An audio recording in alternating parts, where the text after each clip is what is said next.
The morning sun filtered through the blinds as 16-year-old Sofia Martinez sat in the waiting room of County Medical Center. Her fingers traced the edge of her sketchbook, a habit that had always calmed her nerves. Today, though, nothing could ease the tight knot in her stomach. "Mom, what's taking so long?" Sofia whispered, glancing at her mother who hadn't stopped checking her watch every few minutes.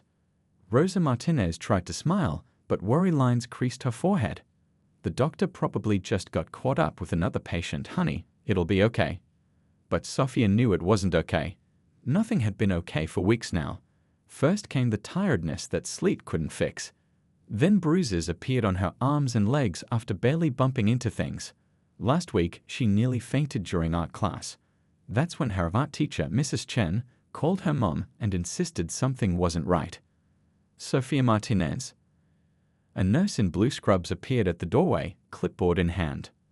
Sofia and her mother followed the nurse down a hallway decorated with children's artwork, bright crayon drawings of families holding hands under smiling suns. Any other day, Sofia would have appreciated the display, maybe even imagined her own work hanging there someday. Today, she just wanted answers. Dr. Patel's office felt too small and too big all at once. Awards and diplomas lined the walls, but Sofia only noticed how her mother's hand trembled as they sat down. "Thank you for coming in today," Dr. Patel said, her voice gentle as she opened a folder. "I wanted to discuss Sofia's test results in person." The world seemed to slow down as the doctor explained. Blood counts, abnormal cells, bone marrow. Each word landed like a stone in Sofia's chest, but it wasn't until Dr. Patel said acute lymphoblastic leukemia that tears spilled down her cheeks. "Cancer?" Rosa's voice cracked. "My baby has cancer." "It's a type of blood cancer," Dr. Patel confirmed. "But Sofia is young and otherwise healthy. With immediate treatment, the outlook can be very positive." Treatment? The word hung in the air between them. Sofia thought about her cousin who had gotten sick 3 years ago. She remembered the hospital bills that arrived for months afterward, how her aunt and uncle had struggled even with insurance. "How soon?" Rosa asked, gripping her purse so tightly her knuckles turned white. Sofia knew what her mother was thinking. 2 jobs barely covered their rent and food. Their health insurance had a high deductible. Rosa had complained about it just last month. "We need to start chemotherapy within the week," Dr. Patel said. "I'll have our financial counselor come speak with you about payment options." On the bus ride home, Sofia stared out the window while her mother made phone calls. Aunt Lucia, Uncle Carlos, the manager at the hotel where Rosa cleaned rooms, asking for extra shifts. Sofia pretended not to hear the desperation in her mother's voice.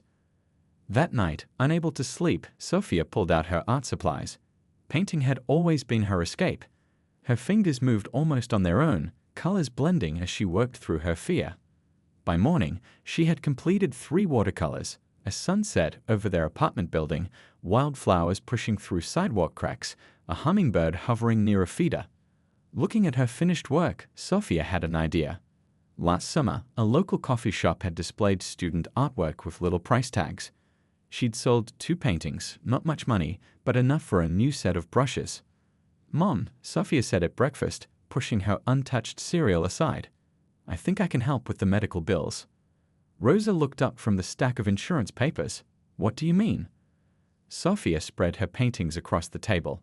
"People buy art all the time. I could paint every day after school.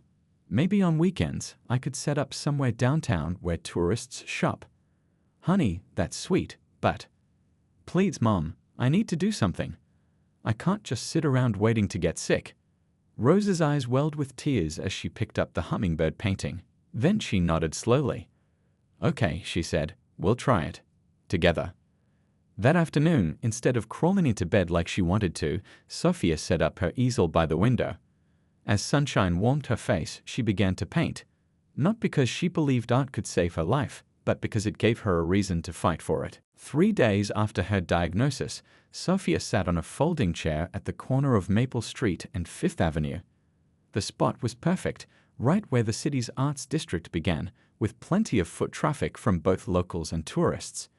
Her mother had helped her set up a small table covered with a bright yellow cloth where she arranged a dozen of her best watercolor paintings. Are you sure you feel strong enough for this? Rosa asked, adjusting the colorful scarf around Sophia's head. The girl's thick black hair, once her pride and joy, now lay in clumps on their bathroom floor, a casualty of her first chemotherapy session 2 days earlier. I'm okay, Mom, Sophia insisted, though the truth was her bones ached and her stomach churned. You can't miss another shift. We need your paycheck too. Rosa kissed her daughter's forehead before reluctantly heading to her housekeeping job at the downtown hotel. Mrs. Chen will check on you at lunchtime, she reminded Sophia. And your phone is charged. Fully charged. Go, Mom. I'll be fine. Once alone, Sophia took a deep breath and straightened the small cardboard sign she'd made, Art for Medical Bills. Below it, in smaller letters, Fighting Leukemia One Painting at a Time. She hadn't wanted to add that part, feeling it might look like begging, but her art teacher had insisted people should know why she was there. The first hour passed slowly. People hurried by, most not even glancing her way. Sophia tried not to feel discouraged as she pulled out her sketchpad and began working on a new piece, a view of the city park where she used to play as a child. That's really good. Sophia looked up to find a woman in a business suit peering over her shoulder. Thanks, Sophia replied, trying to sound confident despite her racing heart. This was her first potential customer. How much for that one? The woman pointed to a painting of sunset-colored mountains. $20, Sophia said, then added quickly, but I take offers. To her surprise, the woman pulled out her wallet. $20 is a bargain for original art. My daughter's room needs some color. She paused, noticing the sign. Leukemia, huh? My nephew had that when he was 12. He's in college now. Sophia felt a flutter of hope. Really? Really? Hang in there, kiddo. The woman handed her $30. Keep the change. That first sale gave Sophia courage. As the morning wore on, more people stopped. An elderly man bought 2 small paintings of birds. A young couple chose one of the city skyline. By the time Mrs. Chen arrived with lunch, Sophia had sold 5 paintings and made over $100. I told you your work is special, Mrs. Chen said, sitting beside her and unwrapping sandwiches. Sophia's hands trembled slightly as she bit into her food. The excitement of selling her art had temporarily masked how tired she felt, but now the fatigue was creeping back. Maybe we should pack up early today, Mrs. Chen suggested, noticing Sophia's pale face. Just a little longer, Sophia pleaded. People are getting off work soon. That's when I might sell more. Mrs. Chen reluctantly agreed, but insisted Sophia drink water and rest between customers. The afternoon crowd did indeed bring more sales. A restaurant owner bought 3 small paintings for his waiting area. A grandmother purchased one for each of her grandchildren. By 4 o'clock, Sophia had only 2 paintings left, but her body was giving out. Waves of nausea rolled through her stomach and her head throbbed. Just as she decided to call her mother, a teenage boy about her age approached the table. Did you paint all these? He asked, studying the remaining artwork. Sophia nodded, too tired for lengthy conversation. My mom loves hummingbirds, he said, pointing to her favorite piece. How much? 25, Sophia answered, her voice barely above a whisper. The boy frowned, checking his wallet. I only have $18. Sophia started to say that was fine. She just wanted to go home now when a deep voice interrupted. I'll get it. They both turned to see a tall man in an expensive-looking coat. He hadn't been there a moment ago, seeming to appear from nowhere like a character in one of Sophia's favorite books. And this last one too, the man continued, pointing to her final painting. He glanced at her Art for Medical Bills sign, then looked directly at Sophia. His eyes were kind but intense, as if he could see straight through to her struggling heart. $50 for each, he said, pulling out his wallet. That's what they're worth. At minimum. Sophia's hands shook as she carefully wrapped the paintings. The boy thanked the stranger awkwardly before hurrying away with his hummingbird piece. Thank you, Sophia managed, her voice small. That was very generous. The man studied her for a long moment. Do you have more work? Not here, but at home. Sophia nodded. A whole portfolio. Good, he said simply, because I think we need to talk about your future as an artist. As Sophia packed up her empty table, she wondered if her mother would believe the strange turn her day had taken. For the first time since hearing the word leukemia, she felt something unexpected growing inside her, something that felt strangely like hope. Sophia didn't tell her mother about the well-dressed stranger right away. By the time Rosa picked her up from the street corner, the girl was so tired she could barely keep her eyes open. Her mother helped her into their apartment building's old elevator, one arm firmly around Sophia's waist. "You pushed yourself too hard," Rosa said, concern etched across her face. "Tomorrow you rest." Too exhausted to argue, Sophia simply nodded. The next morning, though, Sophia woke with renewed energy. The nausea had subsided, and while her body still felt weak, her mind raced with ideas for new paintings. She spread her earnings across the kitchen table, nearly $400 in total, more money than she'd ever held at once. "It's a good start," Rosa said, sipping her coffee. "But honey, it's a drop in the ocean compared to what we need." Sophia knew her mother was right. The hospital financial counselor had explained that even with insurance, their portion of the treatment costs would run into thousands of dollars. Still, seeing the money she'd earned with her own talent gave Sophia a powerful feeling, like she wasn't just a victim of her disease. "I need to make more paintings," Sophia declared. "Bigger ones. People seem to like the colorful scenes best." Over the next 3 days, between bouts of fatigue and a second chemo session, Sophia created 5 new pieces. Her hands sometimes trembled, making precise lines difficult, but she adapted her style, turning the shaky moments into expressive brushstrokes that gave her work a unique energy. On Saturday, Rosa helped Sophia set up her sidewalk gallery again. This time, Sophia brought a small folding easel so people could watch her paint. Mrs. Chen had suggested it. "People love to see art being created," she'd said. The strategy worked brilliantly. A small crowd gathered as Sophia's brush danced across her paper, creating a scene of children flying kites in a windswept field. She painted from memory, a perfect day from before the cancer, when such simple joys didn't seem like distant dreams. "You're very talented," said an older woman who introduced herself as a retired art teacher. "Have you considered art school?" Sophia smiled wistfully. "Maybe someday." By noon, she'd sold 3 paintings and had inquiries about commissioned pieces. Rosa, who had taken a rare Saturday off to help, beamed with pride beside her daughter. Then came the moment that would change everything. A college student who had been watching Sophia for nearly half an hour approached with her phone. "Would you mind if I took your picture? My photography professor assigned us to capture determination in everyday life. You're like the perfect example." Sophia hesitated, suddenly conscious of her thin frame and the scarf covering her balding head. "It's for a class project," the student explained. "But I'd also post it on my photo blog, if that's okay. With your story?" Rosa gave her daughter a questioning look, letting Sophia make the decision. "I guess that's fine," Sophia finally agreed. "If it might help someone else someday." The student, whose name was Lily, spent 20 minutes photographing Sophia painting and talking with customers. She asked thoughtful questions about Sophia's art and her treatment, jotting notes in a small notebook. "Thanks so much," Laudy said as she packed up her camera. "I'll send you a link when I post the photos." 3 days later, Sophia's phone buzzed with a text from Lily containing a link. The blog post was titled "The Sidewalk Artist, Fighting Cancer One Painting at a Time."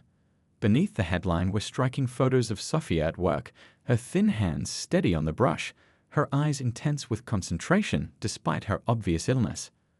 Lily had captured something Sophia hadn't fully recognized in herself, a fierce determination that shone through her physical weakness. The final photo showed Sophia smiling at a customer, the sun highlighting her pale face beneath the colorful scarf. She looked both vulnerable and powerful at once. "This is beautiful," Rosa whispered, reading over Sophia's shoulder. Neither of them could have predicted what would happen next. By evening, the post had been shared hundreds of times. By morning, thousands.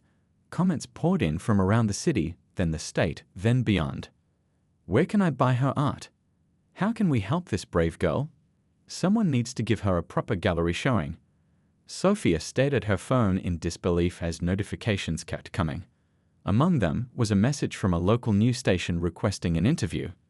"Mom," she whispered, "I think something big is happening." Rosa hugged her daughter tight, tears in her eyes. "You deserve every bit of it." Neither of them noticed the notification that came in last, a direct message from the wealthy stranger who had purchased Sophia's final paintings days before. It simply read, "I told you we needed to talk about your future, now more than ever." The morning after Lily's post went viral, Sophia woke feeling worse than usual. Her third round of chemo had hit her harder than the previous treatments. Her burns ached, and even the soft morning light streaming through her window hurt her eyes. Still, she forced herself to sit up when her mother called her name. "There's someone from Channel 8 News on the phone," Rosa said, poking her head into the bedroom. "They want to interview you today." Sophia pressed her fingers against her temples. "Today? I don't think I can, Mom. I feel awful." Rosa's face fell. "I understand, sweetheart. I'll tell them another time." She disappeared back into the hallway. Sophia stared at the blank wall across from her bed. She planned to hang her newest painting there, a half-finished piece showing dancers in bright clothes. She hadn't had the energy to complete it after her last treatment. "This is why I need to fight," she whispered to herself, "to finish my art, to see where it could take me." 20 minutes later, dressed in her favorite blue sweater and with her colorful scarf carefully arranged, Sophia shuffled into the living room. "Call them back, Mom. I'll do the interview." Rosa looked up from the stack of medical bills she'd been sorting. "Are you sure?" "I'm sure. But can we do it here?" "I don't think I can make it downtown today." The news crew arrived that afternoon, a reporter with a kind smile and a camera operator who moved quietly around their small apartment, setting up lights. They interviewed Sophia sitting next to her easel by the window, her most recent completed paintings arranged behind her. "What inspired you to sell your artwork?" the reporter asked. Sophia's hands fidgeted in her lap. Necessity at first. The medical bills were scary. But then it became something more, like I was showing the cancer it couldn't take away the things I love. "And how has the public response affected you?" "It's overwhelming," Sophia admitted. "I never expected anyone beyond my neighborhood to see my work. Now people from other states are asking if they can buy my paintings online." The reporter nodded. "Your story has touched many hearts.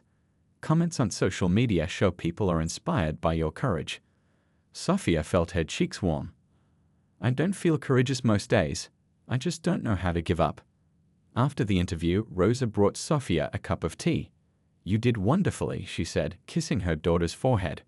"Now rest. The segment won't air until tomorrow night."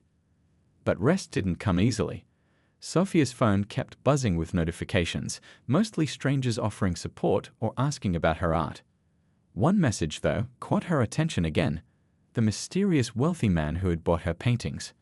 His new message read, "I saw you'll be on the news tomorrow. Good. I've been trying to reach you. I'm coming to your sidewalk spot at 2 p.m. Saturday. Please be there if your health allows. I have a proposal." "Mom," Sophia called. "Can you come look at this?" Rosa read the message with narrowed eyes. "I don't know, honey. It seems strange." "But he paid a lot for my paintings. What if he wants to buy more?" Rosa sighed. "If you feel well enough Saturday, we'll go together. I'm not letting you meet a stranger alone." Saturday morning arrived with a pleasant surprise. Sophia felt stronger than she had in days. Her doctor had explained that there would be good days between the bad ones. This was definitely a good day. By 1:30 p.m., Rosa had helped Sophia set up at her usual spot. News of her upcoming television feature had spread, and a small crowd had already gathered. Some brought get-well cards. Others wanted to see her work in person before the prices inevitably went up after the TV exposure. "There he is," Sophia whispered suddenly, nudging her mother. The well-dressed man approached through the crowd, moving with the confidence of someone used to being noticed. Today, he wore a perfectly tailored gray suit that made the other weekend shoppers look underdressed by comparison. Up close, Rosa could see he was probably in his 40s, with closely cropped hair and intense eyes that missed nothing. "Hello again," he said, extending his hand first to Rosa. "I'm Thomas Reynolds. I should have introduced myself properly the first time." Rosa shook his hand cautiously. "Rosa Martinez, Sophia's mother." Thomas turned to Sophia. "You look stronger today. That's good." "It's a good day," Sophia agreed. "Not all of them are." Thomas nodded, understanding in his eyes. "I know about good and bad days. My sister had the same type of leukemia you're fighting. The simple statement changed everything. Rosa's defensive posture softened, and Sophia felt an immediate connection to this stranger who suddenly wasn't so strange. She asked quietly. Thomas's expression remained carefully neutral. She fought for 3 years. That was 15 years ago, when treatments weren't as advanced. I'm sorry, Rosa said. Thank you. Thomas straightened his shoulders, but that's partly why I'm here. I have something important to discuss with both of you, something that might change everything. Thomas glanced around at the growing crowd of onlookers. Is there somewhere more private we could talk? He asked. A coffee shop, maybe? Rosa hesitated, but Sophia nodded eagerly. There's a small cafe just around the corner. They know me there. 15 minutes later, they sat at a quiet table in the back of Sunshine Cafe. The owner, a grandmotherly woman named Pam, brought them hot drinks without being asked. Chamomile tea for Sophia, coffee for Rosa and Thomas. On the house, Pam insisted, patting Sophia's hand. You're our neighborhood celebrity now. When they were alone, Thomas placed a slim leather portfolio on the table. First, I should tell you who I am, he said, his voice low and serious. I own Reynolds Tech Solutions. We develop software for medical imaging equipment. Rosa's eyes widened slightly. Reynolds Tech was a well-known company in their city, with a gleaming headquarters downtown. Its founder was rumored to be worth hundreds of millions. I'm also on the board of several art foundations, Thomas continued. And I collect art, specifically works by young, undiscovered artists. He opened the portfolio to reveal printouts of Sophia's paintings, not just the ones he purchased, but photos of others she'd sold over the past weeks.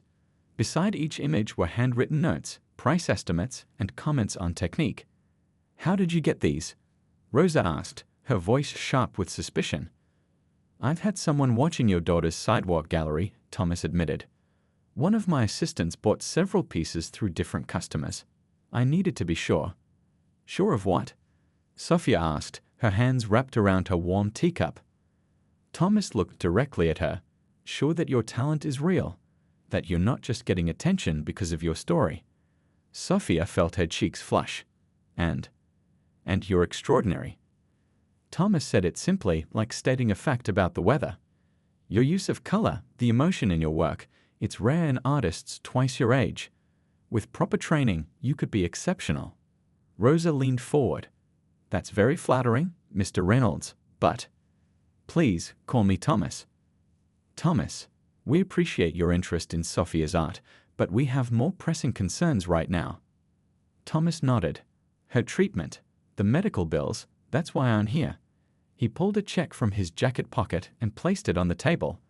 I'd like to purchase your entire collection, Sophia. Everything you've painted that hasn't been sold, plus an advance on 20 future pieces. Sophia stared at the check, her mouth dropping open. The amount was more money than she ever imagined. Enough to cover her remaining treatments and still have plenty left over. There's one condition, Thomas continued. I want to host a gallery showing of your work. A proper exhibition with media coverage and serious collectors in attendance. Rosa looked stunned. Why would you do this? Thomas was quiet for a moment, his fingers drumming lightly on the table. When my sister was sick, he finally said she loved to draw. It was her escape from the hospital rooms and the pain. After she died, I found dozens of her sketches hidden in her room. They showed such promise. He looked away briefly. I'd always wondered what she might have become if she had the chance. Sophia felt tears sting her eyes. I'm sorry about your sister. I couldn't help her, Thomas said. But I can help you. Not just with the medical bills, but with your future. Your talent deserves to be nurtured. Rosa picked up the check with trembling fingers. This is too much. We can't accept. Yes, we can, Sophia interrupted. A new determination had entered her voice. But I have conditions too. Thomas raised an eyebrow, looking both surprised and impressed. What conditions? First, I want to finish high school, no matter how long my treatment takes. Second, I want to choose which paintings go in the gallery show. And third, Sophia took a deep breath. I want to start a program for other kids with cancer who love art, to give them supplies and maybe even lessons while they're in treatment. Thomas's serious expression softened into a genuine smile. Those sound like excellent conditions. I think we can work something out. He extended his hand across the table. After a moment's hesitation, Sophia reached out and shook it. One more thing, Thomas said. My assistant will be contacting the hospital's billing department directly. Your mother should focus on taking care of you, not worrying about paperwork. As they left the cafe, Sophia felt lighter than she had in weeks. The weight of financial worry had lifted, replaced by something she'd almost forgotten, excitement about the future. Do you think I did the right thing? She asked her mother as they walked slowly home. Rosa put her arm around her daughter's thin shoulders. I think you just taught me what courage really looks like. The treatment is working better than we anticipated, she said carefully. Your cancer cells have decreased significantly. If this continues, she paused, allowing herself a small smile. We might be looking at remission sooner than expected. Sophia gripped her mother's hand so tightly her knuckles turned white. After weeks of uncertainty, of good days followed by terrible ones, the word remission sounded like a foreign language, beautiful but hard to understand. Really, was all she could manage to say. Dr. Patel nodded. Really, you still have a long road ahead, but this is very promising. As they left the hospital, Sophia looked up at the clear blue sky. Tonight strangers would come to see her art, to celebrate her talent. But this moment, this small, quiet moment of hope with her mother, felt like the real miracle.